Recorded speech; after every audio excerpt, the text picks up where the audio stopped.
Kaixo artistak, irakurriaren ulermenaren hastapenarekin jarraituko dugu eta beste testu bat ikusiko dugu. Aurrekoan ikusi genuen hartzarena, non bi pertsonaia agertzen ziren, eta hementxe beste bat daukagu. Ze ikusten duzue hor? Beitu, testua baino ez dut jarriko, bai? Ze estrategia esan dituen gogoratzen zara? Oso ondo, izenburua begiratzea. Zein da? Euria eta igelak. Horrekin zeozer ikasi aldugu ja? Bai, ez da? Zeozer euriarekin, ez da? Eta igelak agertuko direla. Eta bigarren estrategiarekin, irudia begiratzearekin, justo izenburuan irakurri duguna, argiago geratuko da, ez da? Ze hortxe ikuste ditugu hiru igel, eta euria egiten ari da.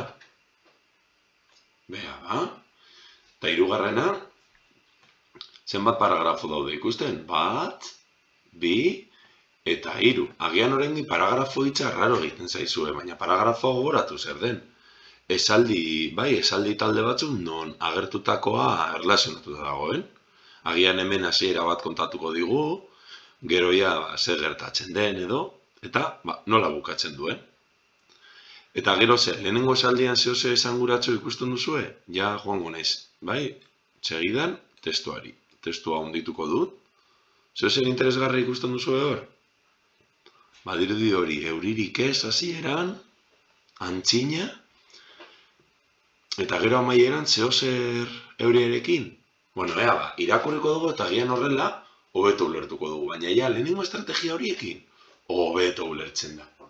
Zure txanda, itxarongo dut pizka, pausatu bideoa eta irakurri nahi duzun beste. Eta orain, nere txanda. Antzina, ez zuen euririk egiten. Euriak ez zuelako lurrerako bidea topatzen.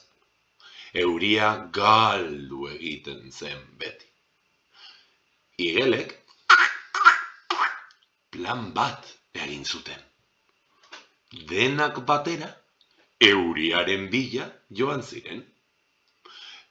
Euria bizi zen mendi tontorrera. Saltoka eta kruaka, mendi tontorretik lurrera nola iritsi erakutsi zioten euriari. Eta horrela bukatzen da, ipuina, ez da? Orduan, ze irakurri duzue? Zenbat aldiz irakurri duzue? Nahi baduzue, txagun guz pizka bat, pausatu bideoa, irakurri gehiago, eta orain pistak. Galdera baten bat zuoi laguntzeko. Nola hasten da ipuina? Zer gertatzen den hasieran? Zer kontatzen digu? Orduan, horrekin, ja, zer gertatzen da ipuinean? Eta beraz, nola bukatzen da? Horrela, hobeto ulertzen da. Nola hasten da? Kontatzen digu lehen aldian, antzinan, euririk ez zuela euririk egiten. Ze euria nahiko despistatuta zegoelako, ez da? Ez zuelako, lurrerako bidea topatzen, eta galtzen zen beti. Orduan hemen gure protagonistak agertzen dira, igelak, plan bat egin zuten. Dana batera, euriaren bila jontziren, eta horrela, leku horretan topatu zuten euria, menditontorrean, ez da? Menditontorra badakizu, ez da? Mendipunta, mendigailurra. Eta orduan haiek, euriari lagundu zioten. Eta horrela lortu zuten, euria menditontorretik lurrera joatea. Hori, agian ez duzu ikasi, baina hori uraren zikloa da, eta oso polita da. Agian noizbait ikusi duzu, ez da?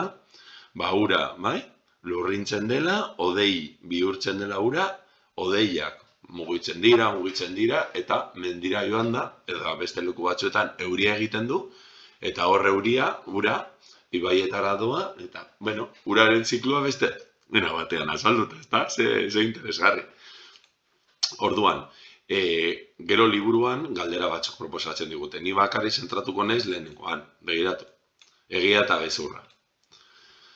Antzina, ez zuen euririk egiten. Ez zegoelako euririk. Ze uste duzu? Egia ala gezurra.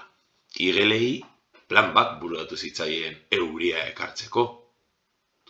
Euria gaztelu batean bizi zen, igel bakarra joan zen euriaren bila. Egia ala gezur. Ez baduzue ulertzen, agian berriro irakurtzea. Eta horrela, bai, hobeto ulertuko duzue.